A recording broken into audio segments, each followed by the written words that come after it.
પક્ષ વિરોધી પ્રવૃત્તિ કરનાર સામે એમએલએ શૈલેષ મહેતાનું નિવેદન સામે આવ્યું છે। એપીએમસી ચૂંટણીમાં સામેની પેનલમાં એક પણ ભાજપ કાર્યકર નથી।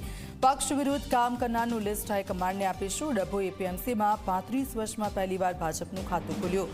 6 બેઠકો એપીએમસીમાં ભાજપે બિનહરીફ જીતી। 11 નવેમ્બરે એપીએમસી ચૂંટણીમાં ભાજપનું બોર્ડ હશે અને પક્ષ વિરોધી પ્રવૃત્તિ કરનાર સામે હાઈકમાન્ડ કાર્યવાહી કરશે।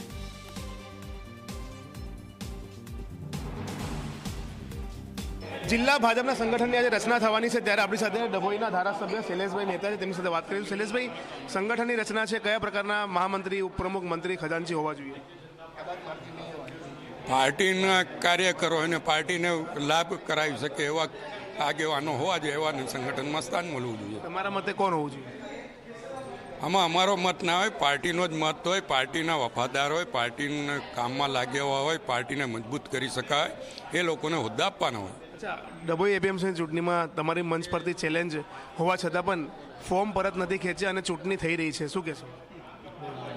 સામેની પેનલમાં એક પણ ભાજપનો કાર્યકર કે સક્રિય કાર્યકર કે આગેવાન નથી, એટલે એ લોકો ફોર્મ પાછા ખેંચે એવું અમે કીધું જ નથી। વિરોધી જૂથને સપોર્ટ કર્યા છે ભાજપના લોકો? ભાજપના લોકો એ લોકોને મદદરૂપ થતા હોય એના નામ અમારે જે સમયે જરૂર પડશે ત્યારે પક્ષના પ્રમુખને અને મહામંત્રીઓને આપી દઈશું।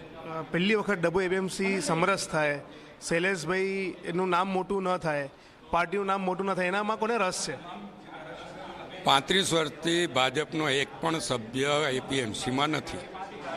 આ પહેલી વાર કાલે 6 બિનહરીફ ભાજપના સભ્યો ચૂંટાઈ ગયા છે। કોના પેટમાં તેલ રેડાયું?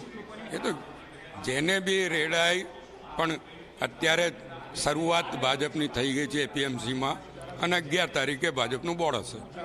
ચૂંટણી પછી શૈલેષભાઈનો શું આવા લોકોને મેસેજ છે કે જે પરિણામ આવશે 11 તારીખે? પક્ષને નક્કી કરવાનું હોય, હાઈકમાન્ડમાં અમારે રજૂઆત કરવાની હોય, હાઈકમાન્ડ નક્કી કરે શું કરવું શું નહીં, અમારે તો ફક્ત રજૂઆત કરવાની। એક સવાલ લાસ્ટ, કેટલા લોકો છે આવા જે પાર્ટી વિરોધી કાર્ય કરી રહ્યા છે ડભોઈમાં? હવે એ બધું જાહેર અમારે પક્ષમાં કહેવાનું હોય, નામ નથી જાણવા અમારે કેટલા લોકો, પણ કેટલા લોકો સંખ્યામાં ના હોય। તો શૈલેષભાઈ આગળ વધે એમાં કોને નથી ગમી રહ્યું? આમાં પાર્ટીને આગળ વધારવાની હોય છે, શૈલેષભાઈને આગળ વધારવાની નથી, પક્ષ આગળ વધે એ પ્રમાણેની કામગીરી કરવાની હોય। તો જે રીતના શૈલેષભાઈ મહેતા સાથે વાત થઈ કે જેઓ ડભોઈના ધારાસભ્ય છે, તેઓ કહી રહ્યા છે કે જે લોકો ચૂંટણી લડી રહ્યા છે એપીએમસીમાં તેઓ ભાજપના કાર્યકર્તા નથી, તેઓને ફોર્મ પરત લેવા માટે તેમને નથી કીધું, પરંતુ જે આવા લોકોને મદદ કરી રહ્યા છે ભાજપમાં રહીને તેમની સામે કાર્યવાહી થવી જોઈએ તેવી માંગણી તેઓ કરી રહ્યા છે। અને તેમણે કીધું છે કે નામનું લિસ્ટ તૈયાર છે, ચૂંટણી પછી તે ભાજપ મોવડી મંડળને આ લિસ્ટ આપશે અને તેમને આશા પણ વ્યક્ત કરી છે કે આવા લોકો સામે ચોક્કસથી પાર્ટી કાર્યવાહી કરશે। સાથે જ તેઓ કહી રહ્યા છે કે ભાજપ પહેલી વખત 35 વર્ષમાં ડભોઈમાં એપીએમસીમાં 6 બેઠક બિનહરીફ જીતી છે અને સમરસ થવાની હતી, પરંતુ કોઈક કહી શકાય કે પાર્ટી વિરોધી લોકો છે કે જેમને આ ન થવા દીધું અને તેવા લોકોને ચૂંટણી પછી તેઓ પાર્ટી ફોરમમાં ખુલ્લા પાડશે। કેમેરામેન મુકુંદ દવે સાથે રવિ અગ્રવાલ, ઝી મીડિયા, વડોદરા।